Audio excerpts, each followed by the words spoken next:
Hola amigos parantos kumahada mangos. Akhirnya kita sampai di part keempat yang adalah ending dari season 1 serial Dahwa Z Saunian Yu. Tanpa banyak basa-basi lagi, kita langsung aja. Tapi sebelum mulai, harap cek dulu kota kalian. Kalau sekarat bisa numpang fit tetangga.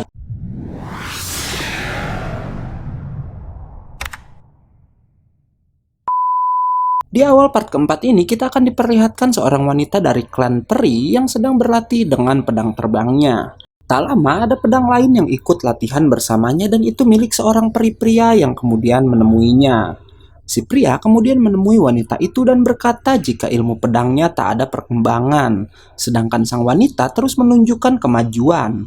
Wanita itu menjawab wajar karena si pria lebih terbiasa memakai busur. Ia pun sedikit mengajari pria itu, namun si pria berkata ia takut kalau dirinya hanya punya sedikit bakat berpedang. Si wanita lalu menguji ilmu pedang pria yang ia panggil adik itu dan mereka pun mulai bertarung di udara.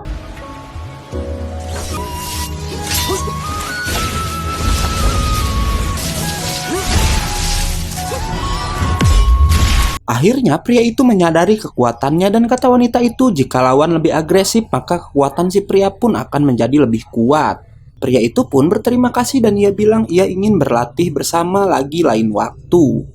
Si wanita mengetahui kalau kedatangan pria itu bukan hanya untuk berlatih pedang. Pria itu bilang jika akhir-akhir ini ada perubahan pada segel penghalang membuat para iblis gelisah karena perubahan sering terjadi di dalam gua iblis dan beberapa wilayah yang lain. Wanita itu mencurigai jika masalah yang terjadi diakibatkan oleh seorang wanita dan 6 sage tua.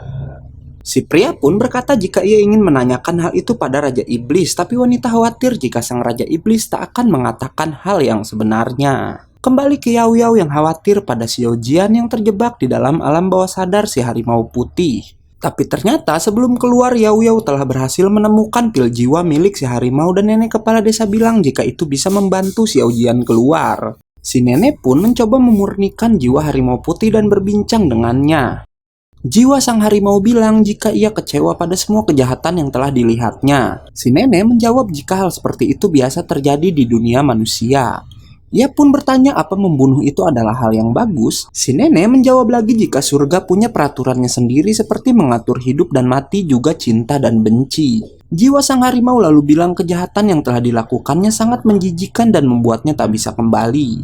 Tapi si kepala desa bilang ia akan selalu menunggu sang harimau untuk kembali. Si nenek mencoba memurnikan jiwa harimau putih, tapi sebelum ia bisa memurnikan semuanya, jiwa itu kembali masuk ke dalam tubuh Xiaoli. Si nenek bilang ia sudah memurnikan sebagian besar jiwanya walau belum sepenuhnya. Karena kekuatannya tak bisa membersihkan bagian jiwa yang katanya adalah obsesi terdalam dari si harimau putih. Dan itu hanya harimau putih sendirilah yang bisa membukanya. Yao Yao berencana masuk ke alam bawah sadar lagi untuk menyelamatkan Xiao Jian. Sementara Xiao Jian yang ada di dalam kesadaran sang harimau melihat si harimau putih sedang menangisi kematian ibunya. Karena ternyata anak yang membunuh ibunya adalah anak yang telah diselamatkan si harimau putih ketika anak itu akan dibunuh seorang prajurit di part kemarin. Xiao Jian mencoba menenangkannya, namun si harimau putih bilang jika Xiao Jian sama saja dengan dirinya karena ia telah membiarkan kakak Xiaoli mati. Xiao Jian pun membalas perkataan sang harimau putih dengan berkata jika mereka tak sama. Harimau putih lalu berubah wujud menjadi Feiyan dan menyalahkan Xiao Jian, membuat Xiao Jian terlihat terpengaruh oleh kekuatan hitamnya. Tak lama, Yao Yao pun datang ke sana dan mencoba menyadarkan Xiao Jian yang sedang mengingat masa lalunya. Saat itu, Feiyan dan Xiaoli dikejar oleh orang-orang bertopeng, tapi Xiao Jian kemudian datang menyelamatkannya. Dan setelahnya, Xiao Jian bisa mengalahkan mereka tanpa membunuhnya. Dan yang membuat Xiao Jian menyesal karena ia tak membunuh para penjahat itu, di hari lain mereka kembali memburu Feiyan dan Xiaoli hingga membuat Feiyan terbunuh. Yao Yao mencoba menyadarkan Xiao Jian yang semakin dipengaruhi oleh kekuatan hitam. Ia pun menarik Xiao Jian menjauh dari tempat itu dan kali ini mereka berganti masuk ke alam bawah sadar Xiaoli. Mereka melihat Xiaoli yang saat itu akan diserang seekor serigala. Namun kemudian ibu si harimau putih datang dan melindungi Xiaoli hingga ia sendiri yang harus diserang oleh serigala itu. Tak lama anak yang harimau putih tuduh telah membunuh ibunya datang dan menyelamatkan wanita tua itu. Ia lalu menyuruh Xiaoli pergi untuk mencari tanaman yang bisa menghentikan pendarahan. Namun ibu si harimau putih sudah terluka sangat parah dan ia meminta anak itu untuk menemukan harimau putih. Dan akhirnya ibu sang harimau putih pun tewas di depan anak tersebut. Tak lama harimau putih datang ke tempat itu dan karena salah paham, ia membunuh anak yang telah menyelamatkan ibunya di depan mata Xiaoli. Xiaojian dan Yao Yao akhirnya bisa keluar dari sana dan setelah mengetahui kebenarannya, tanda hitam di dahi Xiaoli pun menghilang. Dan si harimau putih ternyata tak keluar dari tubuh Xiaoli dan kini malah bergabung dengannya. Xin lalu berpindah pada dua peri yang menemui Raja Iblis bernama Tianmi. Tianmi langsung menyerang dan pertarungan pun tak bisa dihindari.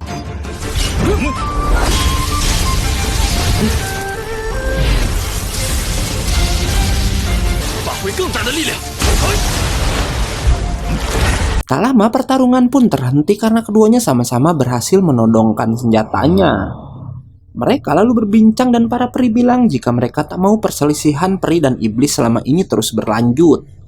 Para peri pun bertanya apa para iblis sedang mencari sesuatu, namun Tianmi tak mengatakan apa-apa dan pergi meninggalkan mereka berdua. Kembali ke desa roh binatang buas, sebelum berpamitan pada kepala desa, Yao Yao menanyakan tentang menara monster atau yang disebut kekacauan itu. Si nenek bercerita kalau monumen iblis itu adalah tempat makhluk bernama Sura disegel oleh 4 klan yang dibantu beberapa penduduk dari desa roh binatang buas. Namun kini ada retakan di monumen tersebut yang membuat kekacauan menyebar secara diam-diam. Dan katanya si harimau putih adalah boneka pertama yang dibuat oleh kekacauan itu, tapi ia bukanlah yang terakhir. Walau si nenek sudah memperkuat segelnya, namun cepat atau lambat sang kekacauan akan segera bebas.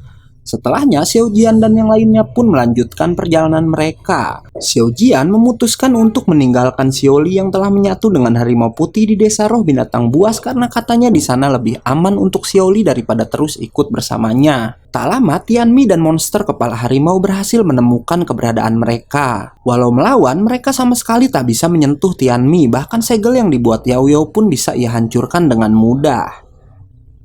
Tianmi dan kepala harimau kemudian pergi dari sana dan berhasil membawa Bone Elf bersama mereka. Tapi berkat penciuman Kakahu, akhirnya mereka bertiga bisa menemukan keberadaan Bone Elf yang katanya ia dibawa oleh para iblis ke sebuah tempat bernama Sarang Phoenix dan Gua Naga. Kakahu bilang di sana terkurung sosok penting dari bangsa iblis dan Bone Elf adalah kunci untuk membebaskannya. Para iblis yang sudah berada di dalam gua mencoba menghancurkan segel di pintu masuk. Segel yang kuat itu bahkan tak bisa dihancurkan oleh si kepala harimau.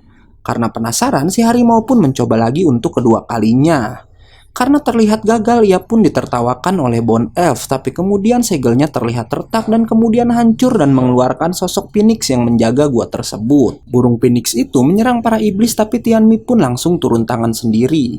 Saat Tianmi akan menyerang, tiba-tiba ada senjata lain yang menyerang dan bisa menghancurkan burung Phoenix tersebut. Senjata itu milik seorang wanita yang adalah kepala divisi pertarungan dari bangsa iblis. Mereka pun masuk ke dalam gua yang katanya gua es itu sebenarnya adalah tulang burung Phoenix dan juga naga yang bertarung membantu 4 klan melawan Sura pada ratusan tahun yang lalu. Karena tubuhnya yang besar, setelah kematiannya Phoenix dan naga itu tak bisa dipindahkan dan menjadi 2 gua es, dan karena itulah gua tersebut bernama Sarang Phoenix dan Gua Naga. Karena jalan yang dilewati sangat sempit, salah satu prajurit terpeleset menyebabkan yang lainnya ikut terjatuh ke dalam jurang. Si wanita iblis yang kejam malah mengeluarkan senjatanya membuat para prajurit itu jatuh dan katanya ia melakukan itu agar tak semakin banyak yang ikut jatuh ke dalam jurang. Sementara Yao Yao dan Xiaojian yang sudah berada di luar melihat jika tempat itu dijaga sangat ketat. Tak lama mereka dihampiri salah satu prajurit yang ternyata itu adalah Kakahu yang melakukan penyamaran. Kakahu lalu memberikan 2 kertas mantra yang bisa mengubah penampilan mereka. Yao Yao berubah menjadi prajurit iblis sedangkan Xiaojian menjadi kupu-kupu kecil. Mereka pun berhasil masuk dan membaur dengan para prajurit lainnya. Di sana mereka mendengar si wanita iblis sedang memberitahukan kalau sosok yang akan mereka bebaskan berada di atas sarang Phoenix. Tapi sosok itu dijaga ketat oleh patung dewa perang. Ternyata para iblis ingin membebaskan sosok tersebut karena ingin membalas dendam pada para peri. Tianmi langsung memerintahkan pasukannya untuk maju, tapi kemudian dua patung dewa perang bangkit dan menyerang, membuat beberapa prajurit ketakutan dan mencoba melarikan diri.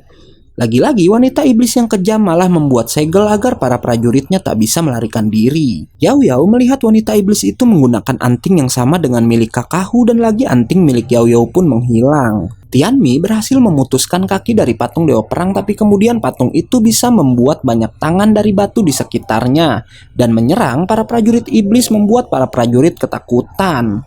Tapi kemudian prajurit yang kabur malah dibunuh oleh si wanita iblis yang bilang jika klan iblis tak punya pengkhianat. Tianmi dan si kepala harimau lalu bertarung melawan patung dewa perang. Tianmi berhasil menghancurkan kepala patung itu, tapi kemudian kepala yang hancur tadi bisa kembali utuh. Saat Tianmi dan si kepala harimau sedang fokus melawan patung dewa, si wanita iblis malah sibuk ngebunuhin para prajurit yang mau kabur nih guys. Ngebuat si kepala harimau yang lihat itu marah dan bilang apa gunanya susah-susah ngebuat rencana balas dendam sama para peri. Tianmi yang sudah mengetahui cara mengalahkan patung itu lalu mengajak si kepala harimau untuk memancing kedua patung itu mendekati satu sama lain.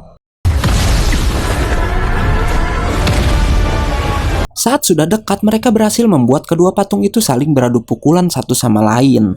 Dan ternyata cara itu berhasil dan mereka bisa mengalahkan dua patung dewa perang tersebut. Setelah selesai, ternyata kertas mantra yang digunakan Xiao Jian dan yang lainnya kehabisan waktu dan mereka pun kembali ke bentuk semula. Mereka lalu ketahuan oleh si wanita iblis. Wanita iblis itu pun langsung menyerang Yao Yao dan Kakahu, tapi Kakahu dan Yao Yao berhasil membelokkan arah serangannya. Dan melihat itu, Xiao Jian menggunakan senjata si manusia iblis untuk melepaskan rantai di tangan Bone Elf. Xiao Jian dan Bone Elf dikepung para prajurit hingga akhirnya Bone Elf pun bisa kembali jatuh ke tangan Tianmi. Mereka bertiga mencoba menyelamatkan Bone Elf, tapi si wanita iblis membuat tanah retak dan memisahkan Yao Yao dari Xiao Jian dan Kakahu. Yao Yao yang membawa pedang milik Xiao Jian pun melawan si wanita iblis. Dalam pertarungan itu, mereka pun jatuh ke jurang. Beruntung Yao Yao bisa diselamatkan Kakahu. Yao Yao lalu menolong si wanita iblis dan berhasil menariknya. Karena menyelamatkan wanita itu, Tianmi pun membiarkan mereka bertiga ikut bersamanya. Di sana ada satu patung dewa perang lagi, dan karena patung dewa itu tak bergerak, si kepala harimau pun langsung menyerangnya. Namun kemudian mata patung batu menatap mata si harimau dan menyerangnya hingga terpental. Yao Yao coba membantu tapi serangannya sama sekali tak berpengaruh. Si kepala harimau kembali menyerang dan terlihat patung batu itu bisa meniru gerakannya. Xiao Jian dan Tianmi pun menyerang patung itu secara bersamaan. Mereka bekerja sama dan Tianmi pun menusuk mata patung itu hingga patung dewa perang tak lagi bisa bergerak. Tapi anehnya itu membuat si kepala harimau pun mengalami hal yang sama. Mereka tak tahu pasti cara untuk memulihkan kepala harimau yang kini tak bisa bergerak. Namun mereka akan mencoba mengalahkan dua kepala lainnya dari patung yang memiliki tiga kepala tersebut. Tak lama patung dewa tadi kembali hidup dan kali ini kepala keduanya menatap mata Kakahu. Dan tak kenapa si wanita iblis pun merasakan hal yang sama. Kakahu dan si wanita iblis pun bekerja sama melawan patung tersebut. Akhirnya mereka bisa mengalahkan kepala kedua dari patung itu, tapi Kakahu dan si wanita iblis masih bisa bergerak karena si patung menatap mata keduanya bersamaan. Kakahu bilang apa mungkin ia dan si wanita iblis terhubung satu sama lain, dan wanita itu menjawab kalau ia tak terhubung dengan siapapun.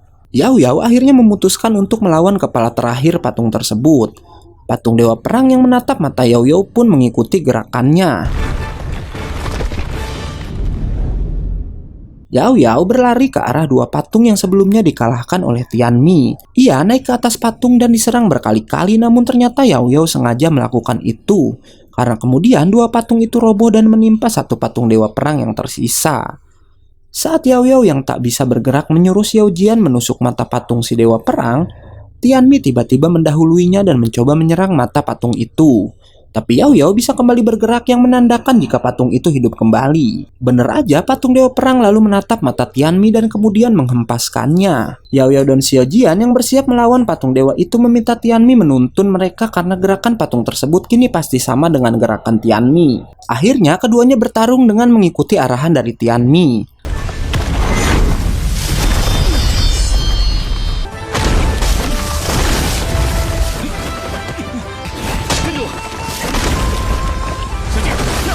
Dan akhirnya mereka pun bisa mengalahkan patung dewa itu. Ternyata patung itu belum mati karena kemudian ia menyerang Xiao Jian dan Yao Yao dari belakang. Tianmi yang melihat itu lalu melemparkan senjatanya membuat arah serangan si patung berubah dan kali ini mengarah pada kakak Hu. Bone Elf yang melihat itu pun melindunginya hingga akhirnya membuatnya tak sadarkan diri. Si wanita iblis bilang jika luka Bone Elf tak bisa dipulihkan dan meminta kakak Hu menyerahkan Bone Elf kepadanya. Kakak Hu yang tak percaya pada wanita itu pun menyerangnya. Tapi kemudian gua itu bergetar dan membuka jalan masuk ke tempat orang yang akan dibebaskan oleh bangsa iblis berada. Kakak Hu membawa Bone Elf pergi dari sana diikuti oleh Xiao Jian, Yao Yao dan manusia kepala harimau lalu season 1 pun tamat. Oke, karena season 2-nya belum keluar, berarti video selanjutnya kita akan ganti judul lagi ya amigos. Karena videonya udah habis, gue Ega undur diri dan gak yakin movie pamit.